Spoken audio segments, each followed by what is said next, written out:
Well, according to Illiteracy Association, in the British Isles, roughly 1 in 5 people is functionally illiterate. So it's definitely still an issue. 1 in 5? 1 in 5. And what does functionally illiterate It mean? means for the purposes of standard everyday life, things such as job applications, benefits forms, the individual is incapable of filling them out without assistance. That seems, I mean, that's incredible. That is Yeah. literally unbelievable. Yeah. Why would that be? Because we've had education now. I mean, the Isle of Man went comprehensive in the 1940s. This place was here post-Second World War. The Isle of Man's had, you know, do you think that stretches to the Isle of Man? Do you think there are illiterate people on the island? I certainly do. And it's not only people that are illiterate that are suffering as a result of very, very complicated forms and applications. It's anyone with sight impairment. The reason I wanted to raise this topic is because my grandfather's currently in hospital, and he's being told to fill out forms to do with data protection, and he simply cannot read them. We ask for bigger copies, they provide them, but they're not big enough. You know, we ask bigger ones again, they can't provide them. And what he's having to rely on is me reading to him.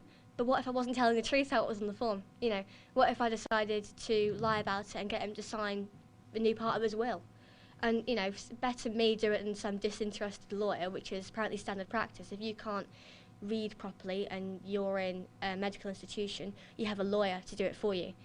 And I just think it's so unfair that some individuals could easily be fleeced out of a lot of money by people simply not protecting their best interests because they can't.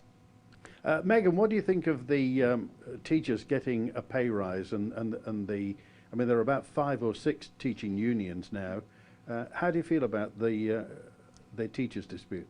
Yeah, I agree that they're definitely criminally underpaid.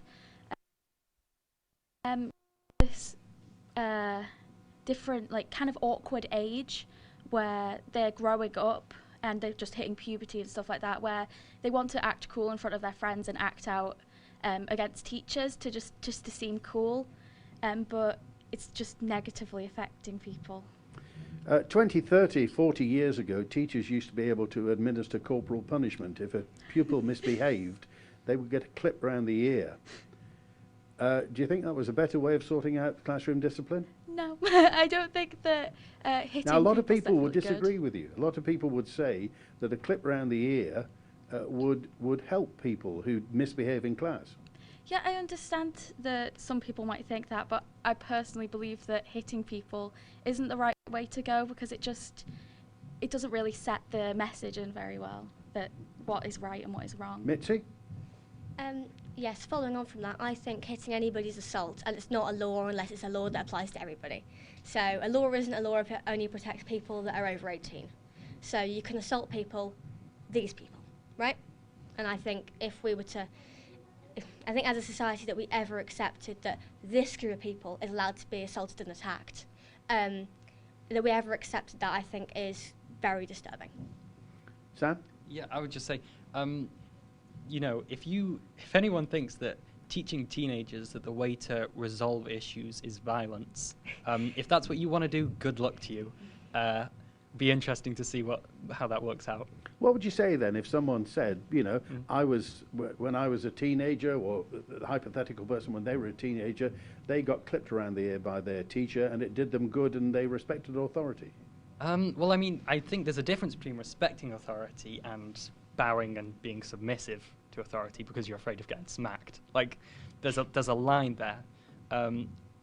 The way to move forward is to show people why they should respect authority, because that's the only way you'll have a long-term solution. I'm just trying to pull this apart then. Yeah. If there are certain parents who don't inculcate discipline into their children, if there are certain children who want to become cool in front of their friends and they abuse teachers, what's the solution? Well, there's lots of other punishments that can be handed out and are handed out. You know, the idea that the only way to enforce rules is through, you know, hitting someone or through violence is just, it's not true. By that logic, given that it's illegal, none of us would follow rules. We'd all be, you know, running wild, which we're not. So it's just, yeah. It's just that outside, people have a view. When we heard about teachers leaving Ballakermeen because they didn't like the level of discipline within the place, they didn't like the unruliness or the way they were treated, and they were leaving their jobs. Yeah. People raised their eyebrows, Sam. No, and it is a fair point. I think that is more a sign of the failing of, I would call it educational punishment as opposed to violent punishment.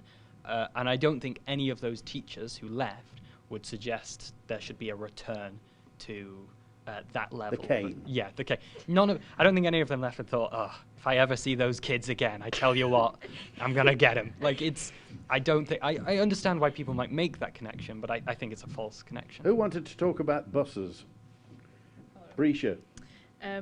One of our good friends and colleague on the Politbab podcast, Archibald Elliott, is starting a Fare Free campaign, and is it Graham Cregeen?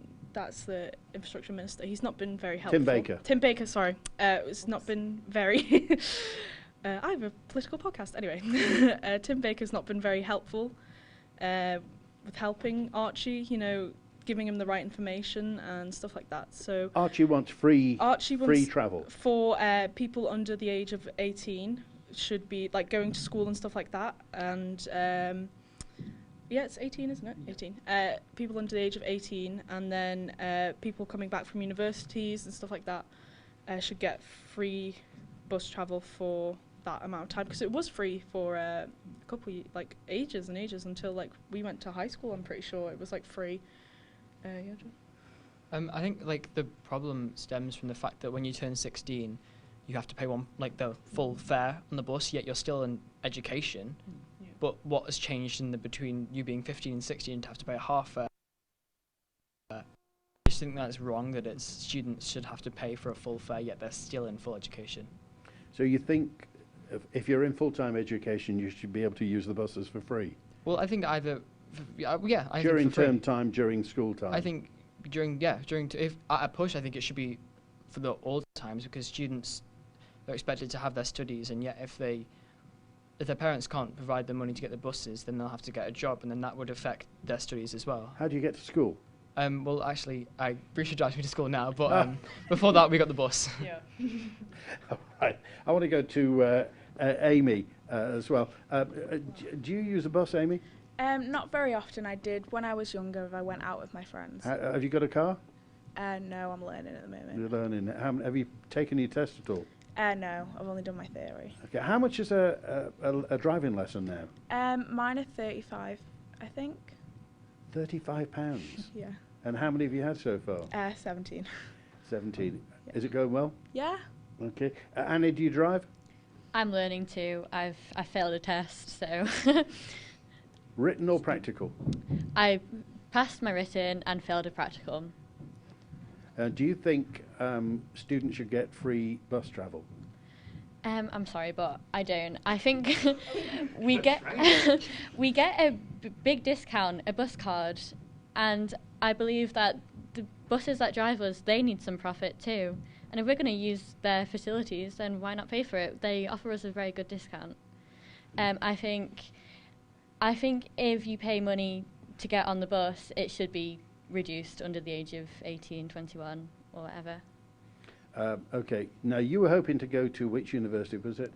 I don't have one in mind. But you wanted to get into the media? Yes. That's no good. Well, of course, there's an open invitation to get to Manx Radio anytime you want to learn all about the media. Are you any good at reading news bulletins?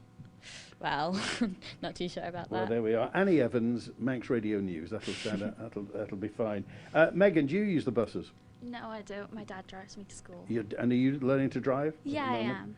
What do you feel about they're talking about a 20-mile-an-hour speed limit around Ballakermeen? I can understand that because... There's a bit of a queue sometimes, isn't there? Yeah, kids might get hit as well, which is a worrying thing. But I can understand them wanting to reduce it around schools with the speed limit. There's a lot of talk about legalising cannabis on the Isle of Man. Oh. Medicinal and recreational cannabis. Do you have an opinion on that? I don't know. I haven't really thought about it that much. Mitzi has. Strong opinions. I think that any drug that's grown as a plant should be allowed, because when it's allowed, you can regulate it. We had the police here a little while ago to talk to us about drug use, and they told us that the reason ecstasy is so dangerous is because it's not regulated and that you don't actually know what you're taking. So I asked the question, if you made it legal and regulated it, couldn't you make it a whole lot safer? And the answer was, oh, we haven't thought about that. So I think we should make all drugs legal as long as we can regulate them. Including hard drugs? As long as we can regulate them, yes. What do you think about, obviously there's a thought about medicinal cannabis and then recreational cannabis, and they're very close to legalizing medicinal cannabis on the Isle of Man. Recreational cannabis not so, but and yet that's been legalized in states throughout America. I think that there is no reason why medical cannabis shouldn't be allowed, because, I mean, obviously cannabis can have some dangerous effects, but for people that are living with chronic conditions and are living in pain, when the alternative is to take extraordinary amounts of painkillers, morphine, I don't see why we wouldn't allow them at least the option of taking medical cannabis. Brescia, where do you stand on the cannabis debate? I think it should be legalised, you know. This is recreational cannabis. Yeah, because it's easier Joints. to... Well, yeah. I think it should have, you know, the same limits as, like, drinking, so you shouldn't drive under the influence of cannabis and stuff like that. But I think, and, like, people smoke tobacco, which is, I think it's worse than cannabis. I'd obviously have to check that. So, like, yeah, Sam. Very quickly, I just want you to plug Politibabble. You have 10 seconds. Go find us. We're on Spotify and Manx Radio Podcast. We're called Politibabble. Yeah, we're really good. Watch us, please. Thanks. We've been talking to Amy and Annie and Megan and Mitzi and Sam and Joe and Brescia and Ollie and Harry. Today we've been live at Ballakermeen High School. Thanks to Ben Hartley, to Harry Henthorne, to Barry Redfern, to Matty Cunningham, to Chris Pearson. This time next week, final schools programme of the year. We're live with the students at QE2 High School in Peel. Coincidentally, that was the last school that we were at just before lockdown. I'm Andy Wint. The Mannin Line is back tomorrow, live at midday with the Policy and Reform Minister.